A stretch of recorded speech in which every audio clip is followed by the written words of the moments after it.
Hello students, welcome to my YouTube channel. तो आज हम लोग एक और क्वेश्चन करने वाले हैं। तो जैसा हमने पिछले वीडियो में किया था उसी टाइप से ये क्वेश्चन है, और जिनको पिछले वीडियो में कोई डाउट है तो वो कमेंट करें और ये आगे का वीडियो समझने का कोशिश करें। अगर आपको जहाँ पे भी डाउट लगता है वहाँ पे मुझसे कमेंट में पूछें, मैं आपकी हेल्प करूँगा। तो चलिए सबसे पहले क्वेश्चन पढ़ते हैं। A man attempts bungee jumping from 145 feet height and weight of man is 65 kilogram. How much time taken by the man to touch the ground and what will be the speed? तो यहाँ पे हमें क्या find करना है। सबसे पहले हमें यहाँ पर बता दिया गया कि वो जो आदमी है 145 फीट ऊंचाई से वो बंजी जंपिंग ट्राई करेगा, जिसमें आदमी का जो वेट है वो 65 किलोग्राम है। और यहाँ पे हमें क्या फाइंड करना है, तो सबसे पहले हमें टाइम फाइंड करना है कि उसको कितना टाइम लगेगा 145 फीट से वो जब बंजी जंपिंग करता है तो ज़मीन टच करने में उसको कितना टाइम लगेगा। और दूसरा हमें क्या फाइंड करना है कि वो जो उसकी स्पीड क्या रहेगी जब वो ज़मीन टच कर रहा हो। तो सबसे पहले हमें जो गिवन है वो लिख देना है। तो हमने हाइट लिख दिया 145 फीट, और 145 फीट में होता है 44.2 मीटर्स। फिर हमें मास दे दिया गया है। मास, वेट को हम लोग मास से कहते हैं, पिछले वीडियो में बताया था। मास ऑफ मैन जो है वो हमारे पास है 65 kg। तो इसको भी हम लोग लिख लेंगे 6500 ग्राम। वैसे तो ये जो है वो नेग्लिजिबल रहेगा, क्योंकि जब ग्रेविटेशनल यानी कि जब फ्री फॉल करवाते हैं, कोई भी चीज़ को नीचे की तरफ छोड़ते हैं या कोई भी चीज़ नीचे की तरफ गिरता है, तो वो ग्रेविटेशनल फोर्स जो होता है उसके मास के ऊपर डिपेंड नहीं करता है कुछ केसेस में, और कुछ केसेस में मास के ऊपर डिपेंड करता है। तो वो उस केसेस को अलग टॉपिक से हम डिस्कस करेंगे, अलग क्वेश्चन से। पहले हम लोग यहाँ पे जितना हमें दिया गया है वो कर लेते हैं। तो हमें फ्री फॉल का फार्मूला लगाना पड़ेगा यहाँ पे, फ्री फॉल फार्मूला। तो फ्री फॉल का फार्मूला क्या है, h is equal half GT²। Height is equal half g क्या है हमारे पास, ग्रेविटेशनल फोर्स। और ग्रेविटेशनल फोर्स कितना होता है 9.8 मीटर पर सेकेंड स्क्वायर। ये है हमारा ग्रेविटेशनल फोर्स जो हमें बुक में प्रोवाइड किया जाता है, और कुछ केसेस में 10 मीटर पर सेकेंड स्क्वायर भी दे दिया जाता है। तो हमें यहाँ पे फ्री फॉल का फॉर्मूला लगा देना है। हमारे पास हाइट जो है हमें पता चल गया है, और हम लोग यहाँ पे मीटर और ग्राम में इसलिए कन्वर्जन किया क्योंकि जो हमारा टाइम आएगा वो मीटर पर सेकंड में आ सकता है या सेकंड में भी आ सकता है केवल। तो इसके लिए हम लोग कर लिया है। तो सबसे पहले हमें लिखना पड़ेगा हाइट। हाइट जो है अब हम लोग मीटर में लिखेंगे 44.2 मीटर्स। यहाँ पे मैंने हाइट लिख दिया है 44.2 मीटर्स, और उसके बाद ग्रेविटेशनल फोर्स लिख देना है 9.8 मीटर पर सेकेंड स्क्वायर। अब हम लोग यहाँ पे रूल डालेंगे क्योंकि हमारे पास टाइम का पता नहीं है, हमारे पास टाइम नहीं है, हमारे पास हाइट है और ग्रेविटेशनल फोर्स है। तो यहाँ पे T इज इक्वल √2h/g। अब हम लोग यहाँ पे हाइट को मल्टीप्लाई बाई 2 कर रहे हैं। वो इसलिए कर रहे हैं ताकि जब हम लोग किसी भी चीज़ को अगर स्क्वायर हटाते हैं तो रूट भी हटता है। तो उसी तरह हम लोग अगर स्क्वायर यानी दुगना ऐड करेंगे तो उसके साथ रूट भी लगाएंगे। तो इसके कंसीडर में हमें ये लिखना पड़ेगा 2 इंटू 44.2 अपॉन 9.8। तो अगर हम लोग इसका जब सम करेंगे तो हमारे पास आंसर आ जाएगा, वो होगा। चलिए हम लोग सम करके दिखाते हैं। आप भी अपने कॉपी में करने की ट्राई कीजिए, हम भी यहाँ पे करते हैं फटाफट से। 44.2 इंटू 2 2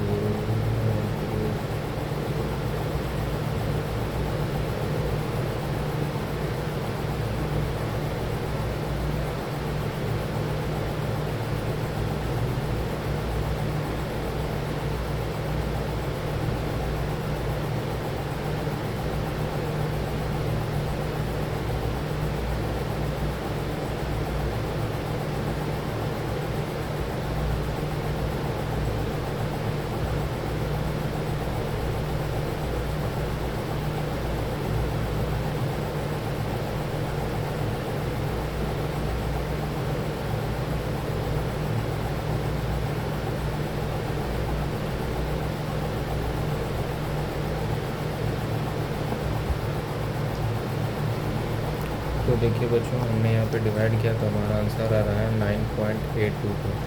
यहाँ पे मैं लिख रहा हूँ 9.822। अब देखिए, अब ये जो वैल्यू आई है ये 9.822 आया है, और यहाँ पे जो है ये वैल्यू रूट में है। तो सबसे पहले आपका जो भी ये वैल्यू आ रहा है उसका आपको रूट निकाल देना है।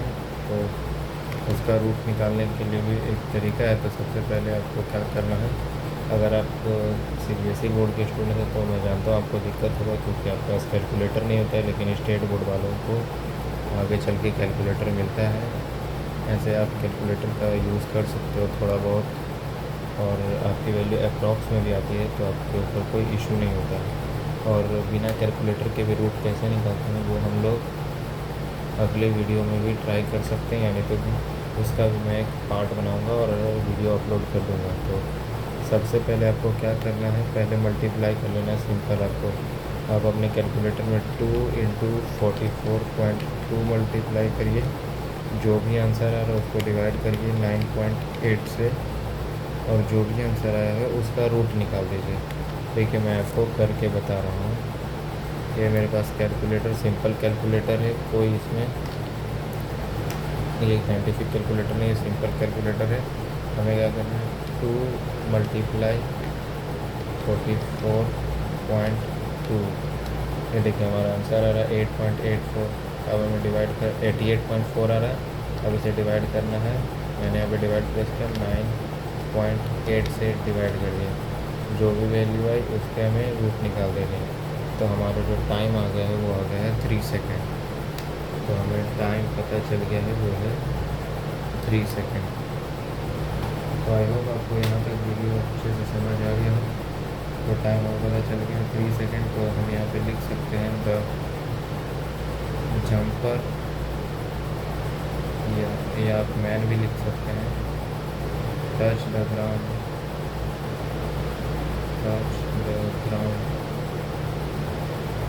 From the height. अब यहाँ पे हाइट को आपको मीटर में लिखना है, तो 4.2 मीटर इन 3 सेकेंड। मतलब वो 3 सेकेंड के अंदर वो 44.2 मीटर से बंजी जंपिंग किया, तो 3 सेकेंड के अंदर में वो ज़मीन को टच कर लिया। अब हमें क्या फाइंड करना है, स्पीड फाइंड करना है। तो स्पीड फाइंड करने के लिए हमारे पास है फॉर्मूला है स्पीड का, u√2gh। ये हमारे पास स्पीड का फॉर्मूला है। अब u क्या है वो भी हम आपको बताएंगे। तो सबसे पहले यहाँ पे लिखते हैं u जो है वो स्पीड को डिनोट करते हैं, जैसे हम लोग स्पीड को वेलोसिटी से डिनोट करते हैं, और एक्सेलरेशन से भी डिनोट करते हैं। एक्सेलरेट को a से डिनोट करते हैं, टाइम को t से डिनोट करते हैं। उसी तरह हम लोग स्पीड को u और v से डिनोट करते हैं। तो ये कुछ नहीं, ये सिंपल डिनोशन है, डिनोटेशन है। तो इससे आपको कोई घबराना नहीं, कोई न्यू वर्ड नहीं है। और ये जो क्वेश्चन भी है बच्चों, ये एकदम से सिंपल लॉजिक क्वेश्चन है, इसमें आपको कोई घबराने वाली बात भी नहीं है। तो यहाँ पर आपको क्या करना है, और u लिखना है आपको, उसके रूट में डाल देना फिर से 2, फिर 9.8, फिर ब्रैकेट में कर देना है, क्योंकि यहाँ पे 2 यूनिट मल्टीप्लाई हो रही है एक साथ में रूट के अंदर, तो आपको ब्रैकेट में लेना। और हाइट है 44.2।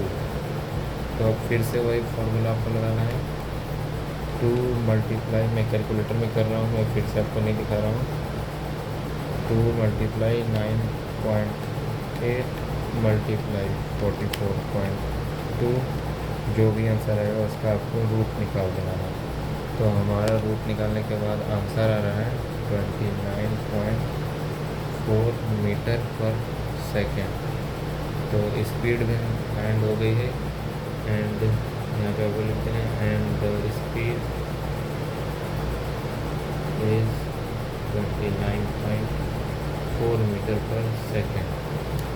तो ये वैल्यू कैसे आई वो भी मैं आपको दिखाई देता हूँ, नहीं तो कुछ बच्चे से मिस्टेक हो सकती है। तो सबसे पहले आपको 2 मल्टीप्लाई g है तो 9.8 करना है, और हाइट है 44.2। ये सिंपल जो आंसर आ गया उसका आपको रूट कर देना है। रूट किया मैंने 29.4 4 आ गया, 433 जा रहा है। आप चाहें तो एक और यूनिट बढ़ा सकते हैं, 4333 है तो आप यहाँ पे 4 भी कर सकते हो। लेकिन अगर आप वो नहीं भी करोगे तो आपका आंसर सही होगा। और ये जो क्वेश्चन है इसमें आपको कुछ नहीं फाइंड करना था। यहाँ पे जो मास वगैरह दिया गया था वो सिर्फ अब बच्चों को कंफ्यूज करने के लिए दिया जाता है। जो वीक बच्चे होते हैं वो पैनिक होकर सॉल्यूशन रॉन्ग कर देते हैं, तो जिसके लिए ये सारे टर्म्स का यूज़ किया जाता है। बाकी आपको घबराने की बात नहीं, क्वेश्चन को पढ़ना है, समझना है और आंसर करना है। इसकी आपको दो वैल्यू मिलेगी, एक 3 सेकेंड मिलेगी और 29.4 मीटर पर सेकेंड मिलेगी। तो आपको यहाँ पे टाइम मिल गया 3 seconds, time is equal 3 second और जो आपकी स्पीड होगी वो होगी 29.4 मीटर पर सेकेंड। तो आपको ऑप्शन में दिया जा सकता है 3 सेकेंड या 29.4 मीटर पर सेकेंड दे सकते हैं, और एक ही ऑप्शन में दोनों दे सकते हैं, 3 सेकेंड एंड 29.4 मीटर पर सेकेंड। और कहीं कहीं आपको कंफ्यूज करने के लिए नेगेटिव साइन का भी यूज़ कर दिया जाता है। तो आप हमेशा याद रखिए टाइम और स्पीड कभी भी नेगेटिव नहीं होगी, टाइम और स्पीड ऑलवेज पॉजिटिव। कभी भी अगर आपको नेगेटिव मिल जाए तो वहाँ पे समझ लेना आपका ऑप्शन वो वाला रॉन्ग है, आपको वो चूज़ नहीं करना।